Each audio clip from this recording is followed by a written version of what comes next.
ओम नमः शिवाय। आप सभी व्यूअर्स का पुनः स्वागत है। अब जुलाई माह का जो मैंने राशिफल तैयार किया है शॉर्ट में, उसके बारे में मैं थोड़ा-सा बताने की कोशिश करती हूँ। प्रत्येक राशि वालों के लिए जुलाई का महीना कैसे जाने वाला है, उसकी जो अगली राशि बनती है वो तुला राशि है। तुला राशि की स्वामी राशि से ही शुरू करते हैं। आपकी स्वामी राशि शुक्र हैं और शुक्र इस समय हर एक राशि में अपनी ही राशि में वृषभ राशि में विचरण कर रहे हैं और आपकी राशि से हिसाब से अगर देखा जाए तो आपके अष्टम भाव में है। तो केवल 3 हाउसेस ऐसे होते हैं नेटल चार्ट में जिसमें शुक्र अच्छे फल नहीं देते हैं। उसमें से एक घर अष्टम भाव भी है, 6, 7 और दशम भाव में बहुत अच्छे फल नहीं देते, लेकिन दशम भाव में ये है कि वो सस नामक वो मालव्य नामक पंच महापुरुष का निर्माण करते हैं।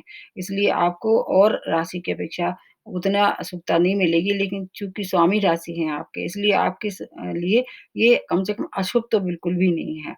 और इधर आपके लग्न के भी स्वामी हैं, तो इसलिए आपको अष्टम से संबंधित जो है ज़्यादा परेशानी नहीं होने देंगे ये। अब जो और बड़े ग्रह हैं, उनके बारे में सबसे पहले बताते हैं। और हालाँकि इस समय क्या है कि आपके ऊपर तो ढैया का भी प्रभाव है, इसलिए थोड़ा-सा आपको सावधान ज़्यादा रहना चाहिए।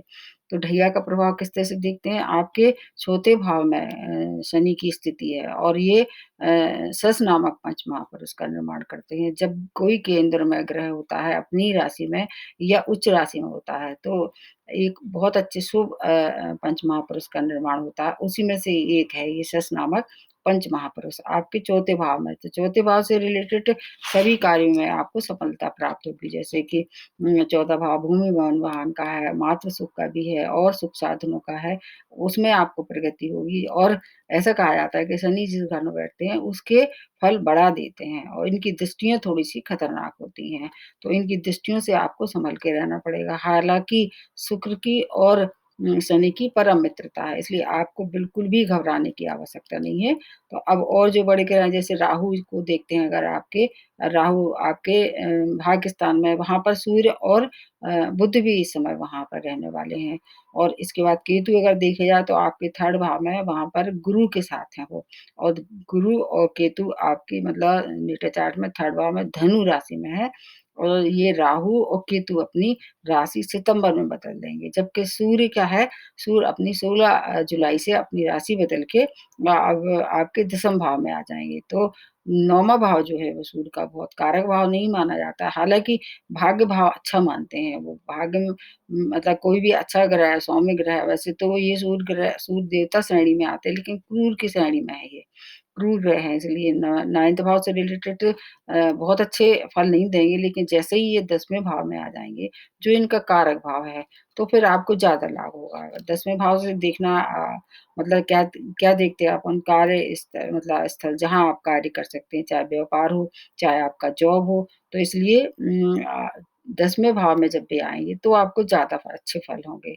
आपके प्रमोशन अगर ड्यू थे, तो वो प्राप्त हो सकते हैं। अगर आप व्यापार में नए व्यापार अपने किसी व्यापार का विस्तार करना चाह रहे थे, खासतौर से चंद्रमा से रिलेटेड अगर आप व्यापार कर रहे थे, तो आपको ज़्यादा लाभ होगा। वो इधर ये क्या है, इधर जो शनि है, वो आपके पंचम भाव के भी स्वामी हैं, तो वो पंचम भाव से रिलेटेड जो बातें हैं, उनमें मतलब जो फल है, उनमें संपन्नता मतलब पूर्णता दे रहे होंगे, संपन्नता तो नहीं कह सकते, पूर्णता की ओर ले जाएँगे, क्योंकि ये भी मूल त्रिकोण भाव है। इसलिए शनि की और सूर्य की वैसे मित्रता नहीं है, लेकिन चूँकि ऐसी स्थिति बन रही है कि आपको दोनों ही प्लैनेट से लाभ होने वाला है। अब आ जाते हैं मंगल के बारे में। मंगल आपके कहाँ है? छठवें भाव में है। तो गुरु ग्रह 3, 6, 11 में अच्छे फल देते हैं। तो छठवें घर से अपन रोग, ऋण, शत्रु देखते हैं, तो शत्रुओं को तो परास्त करने वाले हैं ये। और जहाँ तक ऋण वाली बात है, अगर आप उसमें भी परेशान थे, ऋण या तो मिल नहीं रहा था या ऋण चुकता करना चाह रहे थे, तो उसमें भी आपको सफलता प्राप्त होगी। लेकिन रोगों से आपको थोड़ा-सा जूझना पड़ेगा, क्योंकि ये इस समय जो स्थिति चल रही है मंगल की, आपकी और आपके लाइफ पार्टनर के लिए, दोनों के लिए स्वास्थ्य के लिए हानिकारक है, क्योंकि मंगल की एक राशि आपके 7th भाव में भी है और एक उधर आपके 2nd भाव में है। तो इस तरह से आपको कुछ चीज़ों में सावधानी रखनी होगी। हेल्थ के लिए ये थोड़े-से हानिकारक हो सकते हैं। बाकी और चीज़ों में आपको शुभता देने वाले हैं।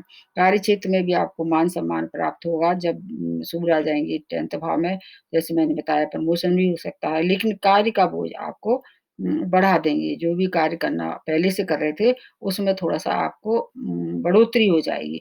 धन संचय भी आपका हो सकता है। अगर आपने इस समय कार्य ठीक से किया तो आपको धन की भी प्राप्ति हुई और उससे आप सेविंग भी अच्छी-खासी कर सकते हैं।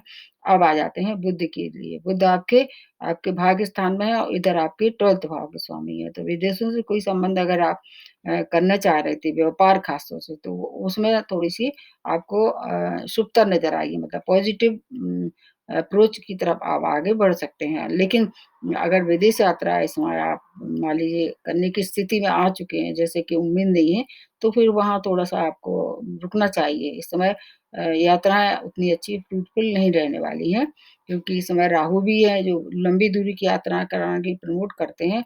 स्थितियाँ ऐसी नहीं बन रही हैं कि कहीं भी विदेश की यात्रा की जाए और अगर अगर मान लीजिए परिस्थितियाँ अनुकूल बन जाती हैं, तो आपके लिए लाभप्रद रहेंगी। अब आ जाते हैं आपके और ग्रह के बारे में, जैसे मैंने बताया कि गुरु आपके 3rd भाव में है और वहाँ पर केतु भी इनके साथ हैं। तो 3rd भाव में इनका गुरु का कारक भाव तो नहीं है, लेकिन फिर भी चूँकि ये देवता श्रेणी में आते हैं, सौम्य ग्रह हैं, शुभ ग्रह हैं, इसलिए इनकी दृष्टियाँ में ज़रूर अमृत है। तो इसकी दृष्टियों के लिए आपको मेरा जो वीडियो गुरु वाला है, वो देख लीजिए। इसमें इनकी जो 3 दृष्टियाँ 5वीं, 7वीं और 9वीं की दृष्टियाँ, उनसे आपको लाभ हो रहा होगा। कुल मिला के कि गुरु की शुभता थोड़ी-सी कम प्राप्त हो रही होगी। सबसे ज़्यादा आपको इस महीने अगर लाभ होगा तो शश नामक जो पंच महापुरुष है, इनकी जो दृष्टियाँ हैं शनि की, बस उनसे बच के रहना है। बाकी जिस घर में ये हैं, उस घर को ये क्या करेंगे, वृद्धि कर देंगे। तो आर्थिक स्थिति भी सुदृढ़ होगी और संतान से संबंधित कोई कार्य अगर कर रहे थे, तो उसमें भी सफलता मिलेगी, लेकिन थोड़ा-सा आशा से कम। और आपके स्वयं के अगर कोई शिक्षा अगर व्यवधान आ रही थी, तो उसमें भी ये व्यवधान से आपको बाहर निकालने वाले हैं। संतान अगर शिक्षा प्रतियोगिता में पार्टिसिपेट कर रही थी, तो उसमें सफलता निश्चित रूप से मिलेगी। अगर जॉबलेस थे, तो जॉब की भी प्राप्ति हो सकती है, क्योंकि शनि को क्या है, जॉब के लिए, नौकरी के लिए देखा जाता है और वो आपकी नेटल चार्ट में बहुत अच्छी स्थिति में है। तो केवल आपको क्या करना चाहिए, अपने जीवन साथी का और स्वयं का थोड़ा-सा हेल्थ की केयर करना चाहिए। बाकी उनसे संबंध आपके बहुत अच्छे रहने वाले हैं।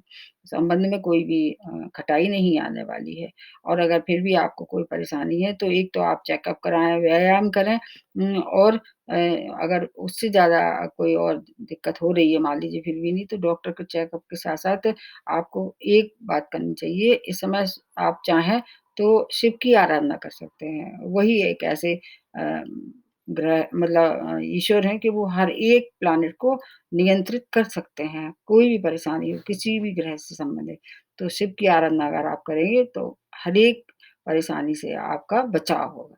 तो आज तुला राशि वालों के लिए इतना ही। नमस्ते और धन्यवाद।